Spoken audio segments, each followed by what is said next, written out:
going to continue to stand with the people. The champ is here. I will not lose. I'm a bad man. I shook up the world. Yes, welcome. You could have been anywhere in the world, but you're here with we. My name is EJ, and I got my man. MH. He is the DB of the show, and we are Black in Sports, giving a voice to the culture that won't shove and dribble.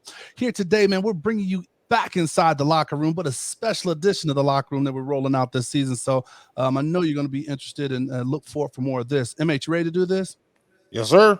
Let's go. So we bring in my man Brannan. So you've seen him on a lot of the live shows, okay? So he's definitely bringing that interesting NBA commentary. So, man, we were just talking after the show one time, and we're like, yo, man, we need, because, MH and I are, more, leaning towards the football side of things, man. So we wanted to make sure we get a little accurate, man. We brought in Brannan, who has his own show, man, called The Rubric, man. And inside there, he talks the business side. So, that's definitely where I like to lean that. If it don't make dollars, it don't make sense. So, but he definitely talks the business side of NBA. So contracts, CBA, marketing, advertising, tickets, you name it. He kind of uncovers it on his show. So definitely got to welcome him and glad to have him on. And ultimately, man, he talks the black side or the black perspective or the view of that stuff. So, with the league being the larger percentage it is of us. So it's good to have someone voicing those opinions and that can give it to you. And he ultimately asks or answers the question, why? Why the fuck do they do some of those things, man? So, hey,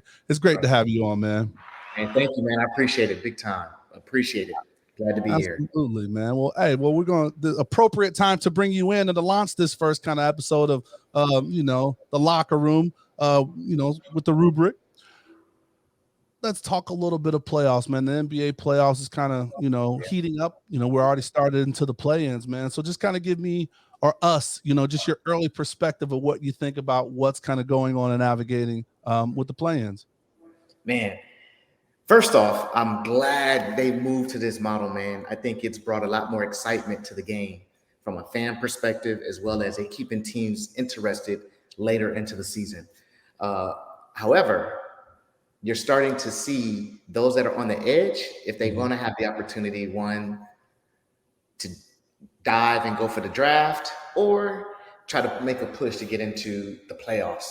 And so that's why we're seeing teams like the Lakers, the Pelicans, teams that have been injury prone are the ones on the cusp, because I think we talked about specifically the Lakers on your last live show, and everybody got big on that. And I think what we're seeing is that the youth are taking over.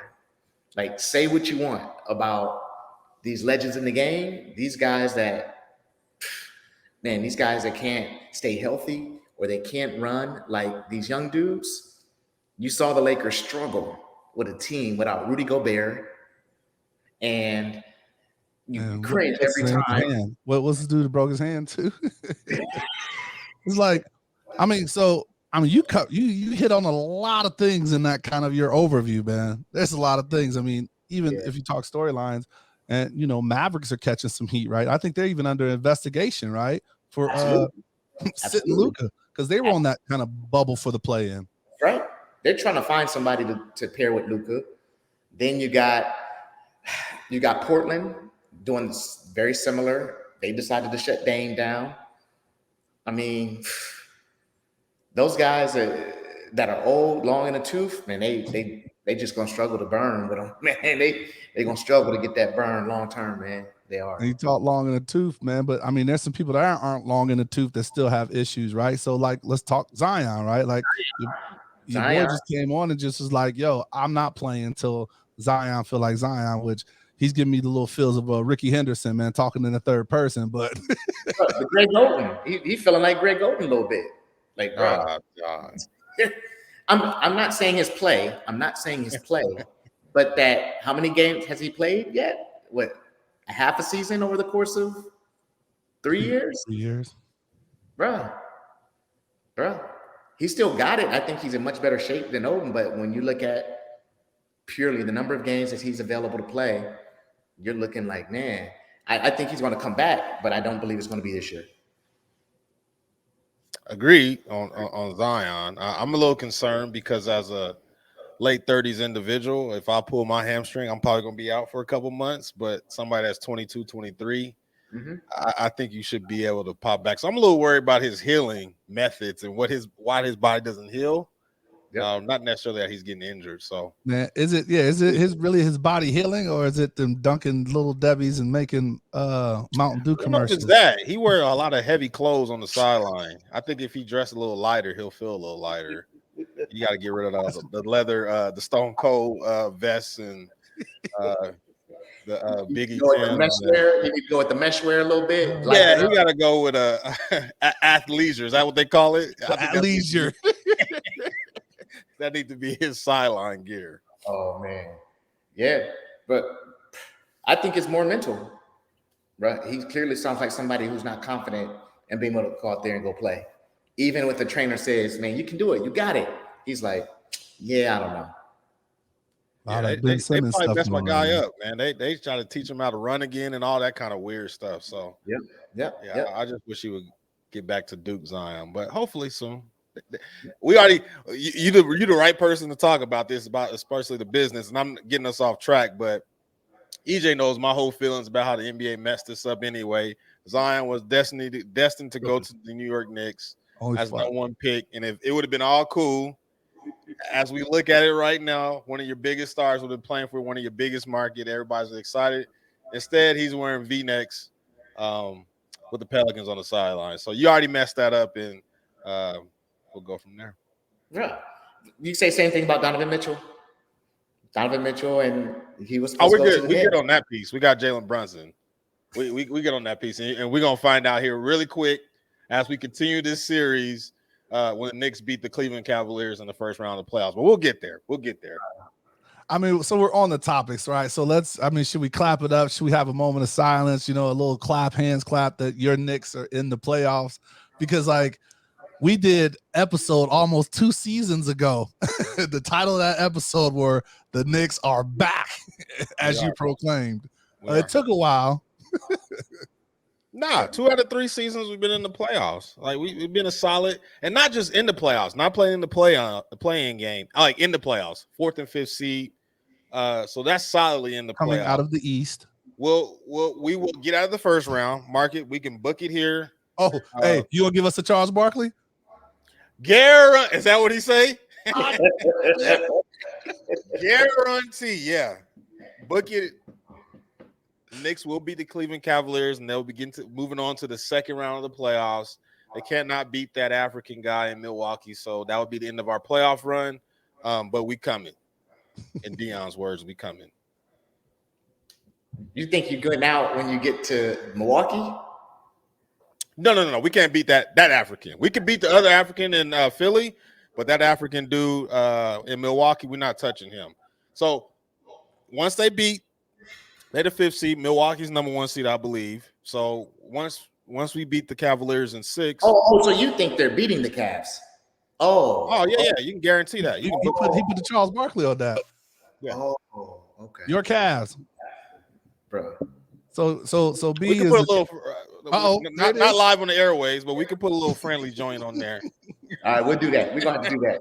We're gonna have to do that for sure.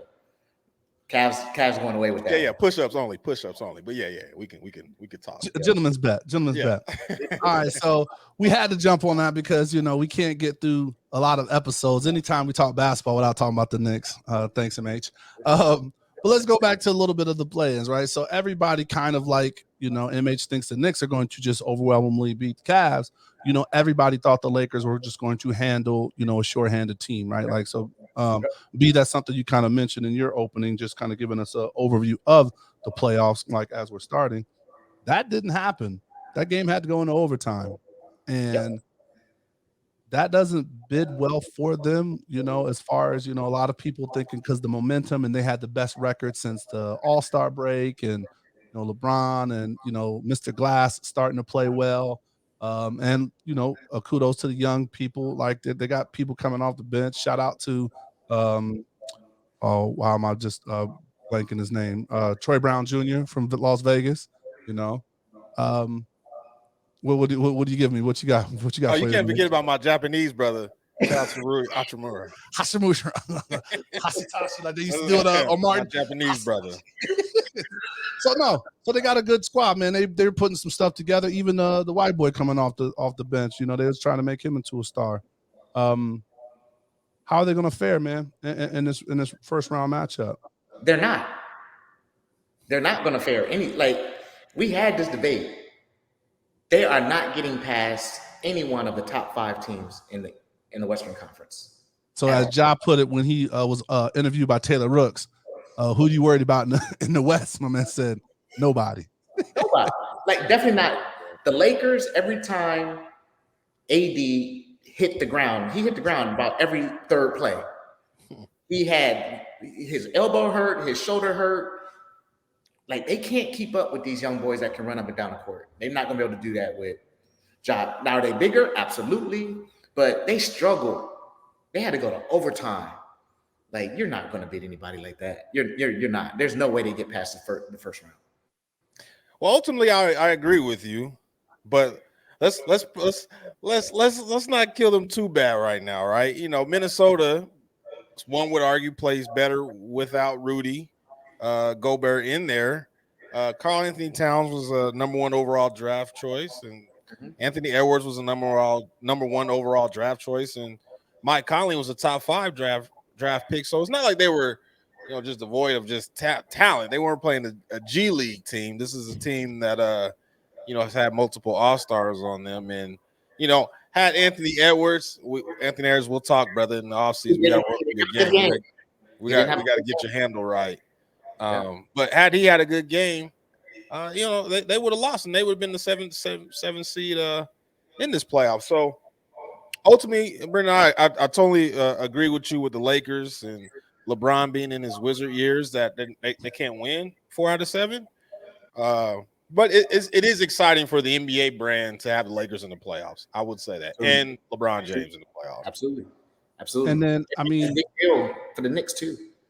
I would agree from that perspective. They get eyeballs, man.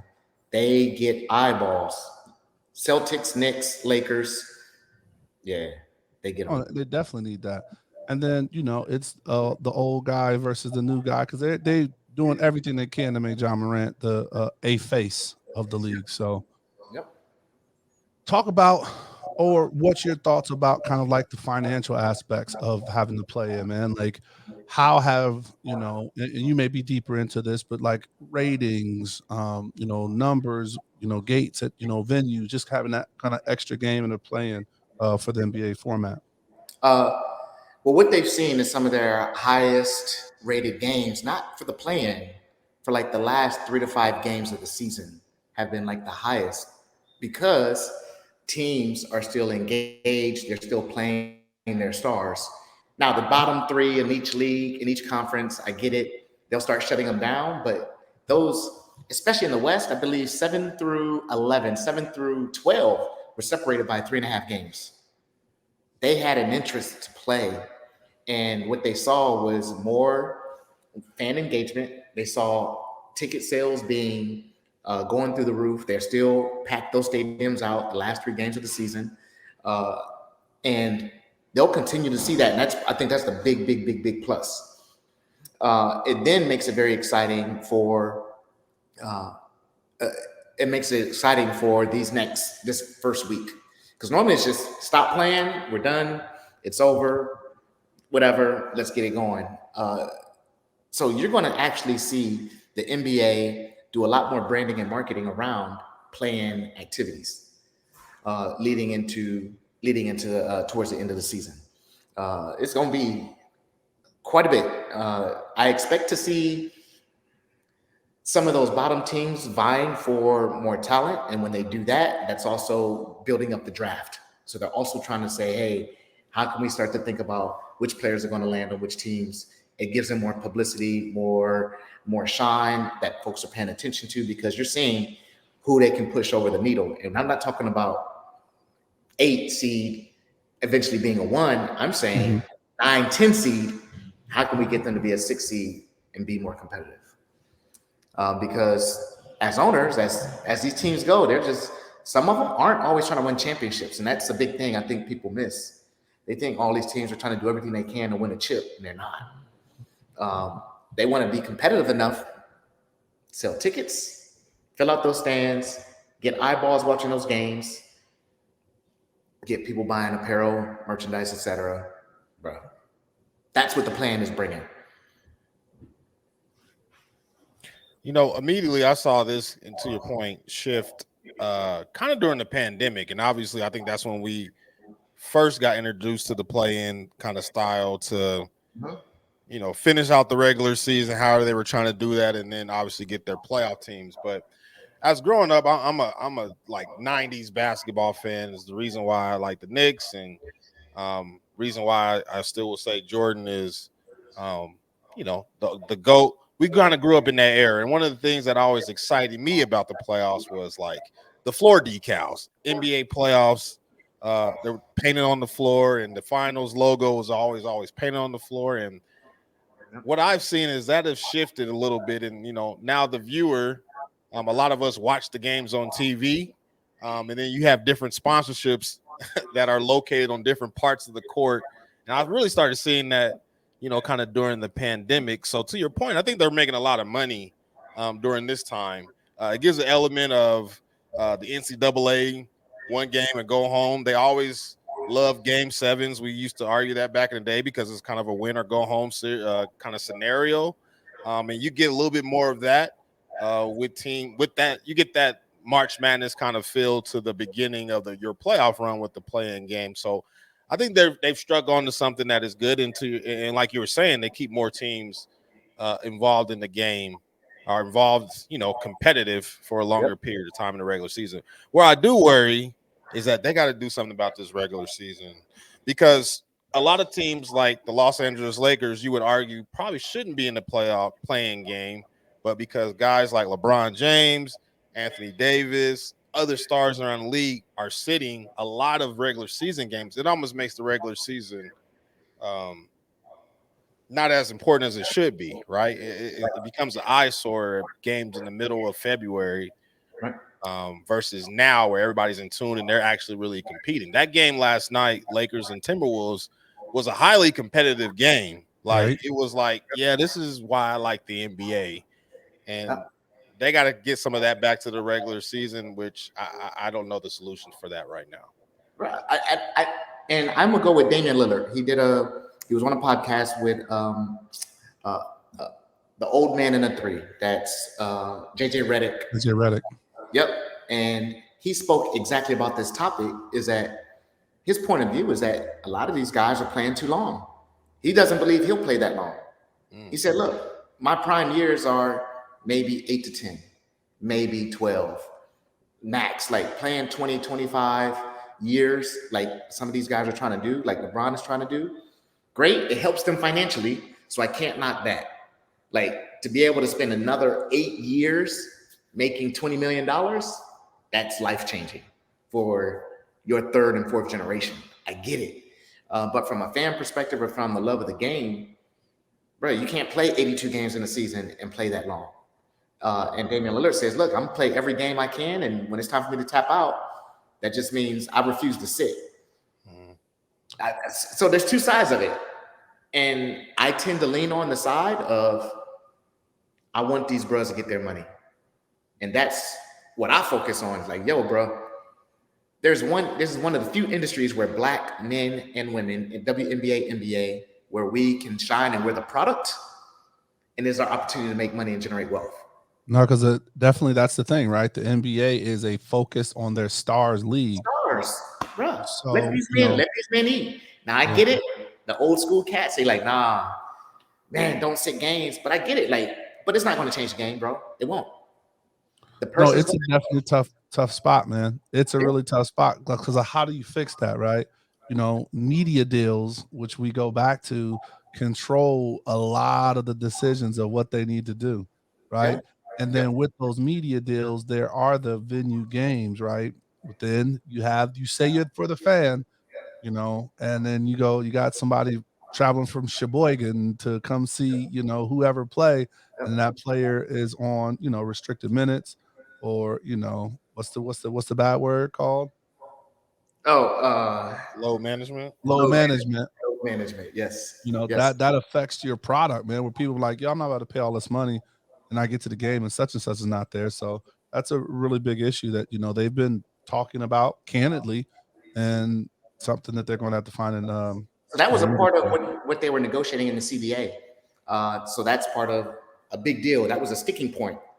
They want to implement some type of mechanism for curbing against load management. They ended up getting to a point where they want to start implementing some penalties. But at the end of the day, I don't think they can. I don't think they will.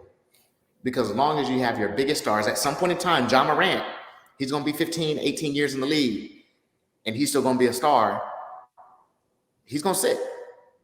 And the reason I think it's going to be different is because the TV deals are changing. This next CBA is going to be more heavy on streaming and content providers like Google and Amazon, who flex a lot better. You can't flex on NBC, ABC, CBS, linear TV. I get it. Right. Yeah. Jeff Bezos and Google, they're going to be like, all right, we'll just flex somebody else in and out. We'll figure out something. But your stars are going to sit. As long as they're stars, they're going to sit. So Jeff Bezos is a name he's itching to get himself in the league, man. He shot for the Suns and didn't quite make that. So he's going to be in somebody's league somewhere pretty soon. He going to keep fighting. And so he just got out of his bid for the Commanders. Oh, he did get out of it. Yes. And that's a big deal because the NFL has their rule, which says that NFL owners cannot own another team. Uh-huh. So they won't own an NBA team. That's why when you see like some teams, they'll be husband and wife. It's technically in one person's name versus the other, like the Benson family and the like. So Jeff Bezos, him getting out of that, I think also opens up the door for a next big owner to come into the NBA. And they're scared of him. Oh yeah, because he's got the money, the power. Yep. Too much money. Hey man, you can't be richer than everybody in the club, bro. God dang. Yeah. That's why they tried to blackball. That's why they didn't want Ballmer to come in. Right. Because he has so much loot. He's like, bro, I'm dropping dough. Here's where I always say it, and like I said, we can. I like to take us off topic. EJ knows that, but here's where I think here's a problem here, and I'll put it this way. So the NBA, I know it was up for the CBA, this upcoming CBA. They didn't. I thought it was interesting. I'll put it this way. I thought it was interesting that they did not move the age limit back to where high school guys can come in the NBA for a lot of different reasons. One, I don't think NBA scouts want to be in, varsity gyms scouting high school players. They don't really know the competition. And then if you draft those guys, you're pushing, to your point, the 17 to 18-year-old vets off the rosters, right? And then you're filling those guys with younger, cheaper labor, for lack of a better term. But here's what I think is the biggest issue with the NBA is I think you could have stars sit. If I'm being honest, you can have them sit. But what we don't see anymore is those storylines and the development of those players in the college game. When I say develop, I'm not saying they need to stay there 3 to 4 years. I'm just saying we need to know who the hell they are, right? We see them in March Madness. We like this player. Oh, now he's got drafted by the Houston Rockets. Great. I'm going to watch the Houston Rockets on a random Tuesday in February because my guy from Duke was there. But now when these guys are going to the G League or OT Elite or somewhere in Australia, you don't know who the hell they are when they get to the NBA. We know we know about 3 people coming to the NBA draft this next year. Yeah. My man Wimby, whatever his name is, Scoop, and Brandon Miller. And we know Brandon Miller because his teammate doing some bad things off the court, right? He just happened to be involved with it. So we know 3 players in the NBA draft for like the novice, right? I'm sure there's other players in the draft. No disrespect, but for just the casual, we know about 3 players. I think that's going to be a problem because 2 out of 3 are probably going to be a bust. And you're not gonna you won't know who they are. Random Tuesday with the Orlando Magic, you won't know. Or one of them will get hurt, like Chet Holmgren, right? Like he was supposed to come out. Exactly. And so, as American stars, we have talked about this, fade away. LeBron and John Morant has his Ghostbuster gun. As they kind of fade away and Zion Williamson is still wearing Timbs on the bench, you know, your American-born stars, who are they at this point? I don't know who they are, and the NBA doesn't know who they are. That's right. Maybe So, Ben Simmons again, will come back and make a turn for it. No? Okay. I don't know. I mean, at this point, they say, look, MJ, sell your team, and then can you play? Can you still give us like 12 games? Can you come back? We'll load manage you to death, but come back and play for the Bulls or something, bro. We need something. That's gonna be a big one. So, all right, man. So, kind of bringing it home, man. What is a matchup? You know, and you can repeat or go in more depth because you have two favorite teams in there. But what is maybe a matchup that you're looking forward to seeing, or a storyline that you're following as we get deeper into this playoffs? MH, we'll start with you, MH. Okay, yeah. I'm a Denver kid from one of the many places I'm from, so I'm hoping this is the year that the Nuggets crack the Western Conference Finals and eventually the NBA Finals. So I'm really interested in them. That 4 or 5 matchups between the Suns and the Clippers, that's going to be a great one. All the top stars really in that game. So on the West side, that's what I'm really interested in. We've talked about the Knicks. I'm obviously excited about that. But as we go back to American-born stars, is Jason Tatum? Is this his year to kind of get back to the finals again? He's been a guy that's competed in the Eastern Conference Finals and for I feel like all his career. Can they get over the top and win a championship? And he's the next, crown and jewel of star in the NBA. Those are the kind of the storylines I'm looking for. But if I'm looking at one series in particular, I think that Suns Clippers series first round is going to be really interesting. Yeah. Nice. For me, it's going to be in the East. It's going to be that Knicks and Cleveland Cavs. I think we're at a point Donovan Mitchell needs to turn the corner. It's time for him to really step up to the next level. He made his move. They got a really good squad, really good squad. So I want to see him do well. And then the other one is Golden State and Sacramento. I think that's the one that I wanted to hear someone say something on. Mike Brown is Coach of the Year, doing his thing. He's Coach doing of the Year candidate. Absolutely, by far, winner. By far. Hopefully, by far. Oh yeah. He got them boys balling, and Golden State, watch out. But the third thing that I would say, people are talking about who I think is the threat overall. If KD is healthy and he's playing, I'm not sure who can beat Phoenix if they're healthy. I know they don't have any depth. I get it. They we're first one to a 175. Let's go. Go. And then the other one is Golden State. They're a totally different team in the playoffs. And they know how to win. They know how to win close games. They are veterans and they've been doing it a long time. Don't knock that because them boys can shoot. Did Wiggins make it back to the team? I know he had some stuff going on at home. I know. Don't.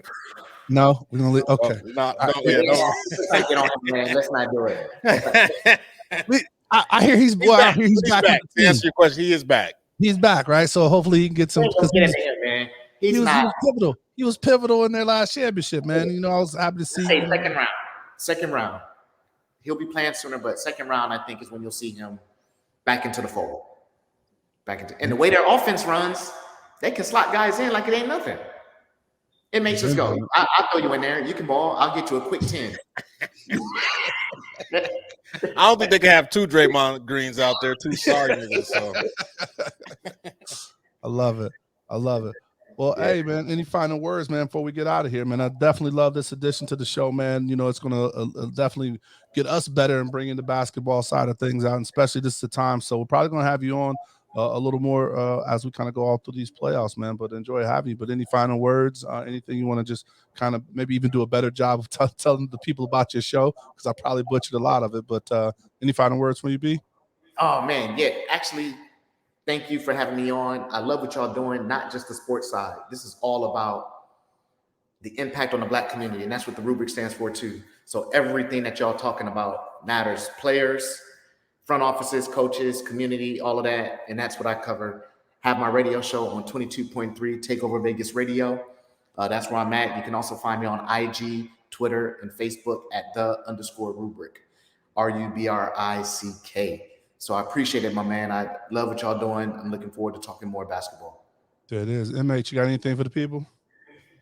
Nah, man. Jalen Brunson, MVP. Knicks in 6. Let's get it going. 6 and 6. He guarantees. Well, hey, man. EJ, you ran this show 1 minute too long. You ran this show 1 minute too long. 30 couple seconds, right? But hey, we want to thank you all for listening, man. I hope you enjoyed today's show. Like I said, a little bit of a switch up on the locker room, man. So get used to it. If there's anything you'd like to hear us talk about, man, send that into the social or online or comment on this on the post. New shows pop up every Thursday. So please follow and subscribe to our YouTube channel because visual representation matters. You can find us anywhere you listen to podcasts. And remember, please stay safe, practice gratitude, and know we're rooting for you. Screaming, all us blacks got is sports and entertainment until we even.